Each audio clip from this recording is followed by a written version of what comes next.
Have you ever wondered what actually happens inside your body when you eat too much salt every single day?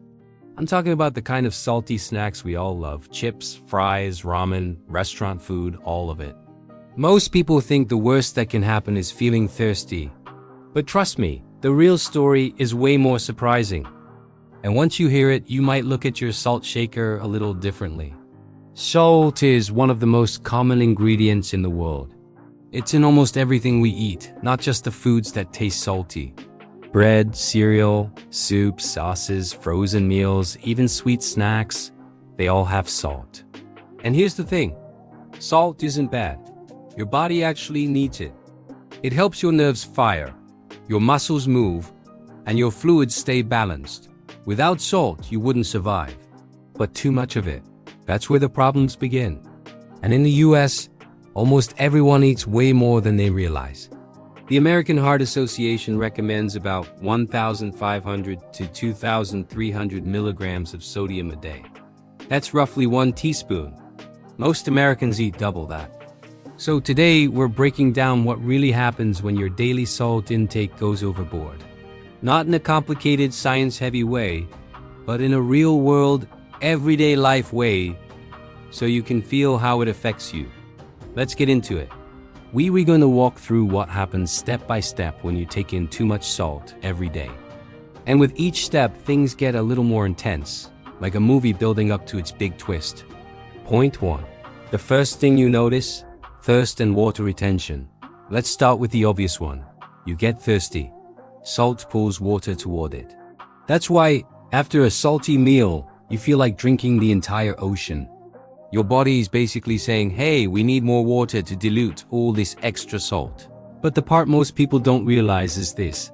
When you drink all that water, your body doesn't simply flush the salt out. Instead, it holds onto the water. That's why you sometimes wake up feeling puffy around your eyes, bloated in your stomach, swollen in your fingers or feet. Like your rings or shoes are tighter. This is your body trying to balance things out. So even though you might think bloating is from carbs or sugar, salt is one of the biggest causes of everyday water retention. If you've ever gained 2 to 4 pounds overnight after a salty dinner, that wasn't fat.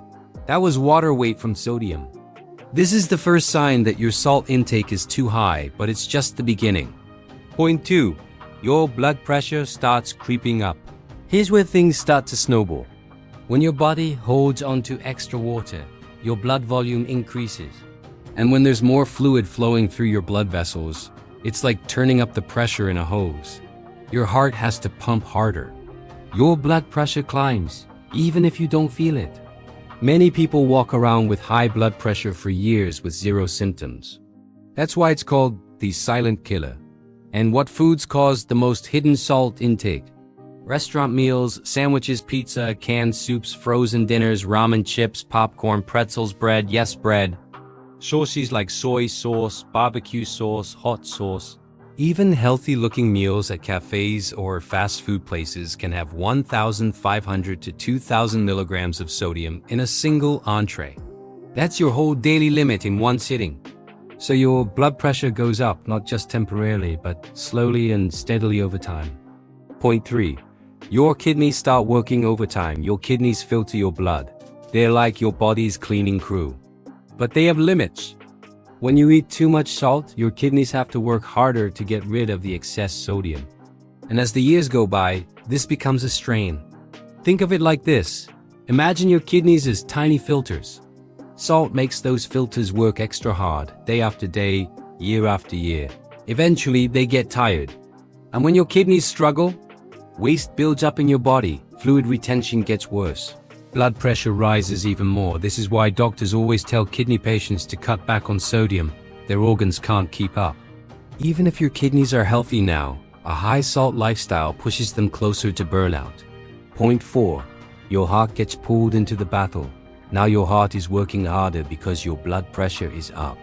But here's the twist. High salt doesn't just make your heart work harder. It actually makes the heart change shape. Most people don't know this. Too much sodium can cause your heart ventricle, the main pumping chamber, to get thicker. It's like your heart is building muscle to push the extra pressure. But unlike gym gains, this is not a good thing. A thicker heart has trouble relaxing and filling with blood. It becomes less efficient. This raises your risk for heart attacks, heart failure, irregular heartbeat, and you might not feel anything until something serious happens. That's why preventing high salt overload is so important. Point 5. Your brain also takes a hit. People rarely connect salt to brain health. But here's the truth. When your blood pressure rises, your blood vessels, including the ones in your brain, take on more stress. Over time, this can lead to reduced blood flow to the brain, memory issues, trouble focusing, increased risk of stroke, faster cognitive decline. Your brain is one of the most delicate organs, and high salt quietly affects it from the sidelines. This is like the point in a movie where the small problems suddenly start to affect everything around them. Point 6. Your bones start losing calcium. Yep, salt affects your bones too. When you eat extra sodium, your body increases how much calcium it sends out in your urine. And calcium is what keeps your bones strong. So, over time, too much salt can contribute to brittle bones, faster bone loss, higher risk of fractures, early signs of osteoporosis. Most people think bone problems only come from low calcium or low vitamin D. But salt plays a major role too, and almost no one talks about it. Point 7. Your taste buds get tricked. This is a fun, but sneaky one. When you eat salty foods every day, your taste buds adapt. You start eating more salt just to taste normal. That's why low-salt foods taste bland at first. But here's the cool part. Your taste buds can reset in 2 to 3 weeks. If you slowly reduce your salt intake, foods you once thought were bland start tasting good again. And overly salty foods begin tasting way too salty. It's like recalibrating the volume on your speakers. When you stop blasting the sound, you notice smaller, quieter details. Here's the part most people never hear about. This is the twist. The moment everything connects. Too much salt doesn't just affect one body part. It creates a chain reaction. Let me show you the cycle in simple terms. Extra salt gives water retention, gives higher blood volume, gives higher blood pressure, gives stress on arteries, gives heart works harder, gives kidneys struggle, gives blood vessels stiffen, gives brain and bones weaken, gives chronic health risks rise. Salt overload is like a domino line. One piece falls, then another, then another. And here's the part that surprises most people. You don't need to feel sick for this to be happening. You can feel totally fine while the chain reaction is slowly building behind the scenes.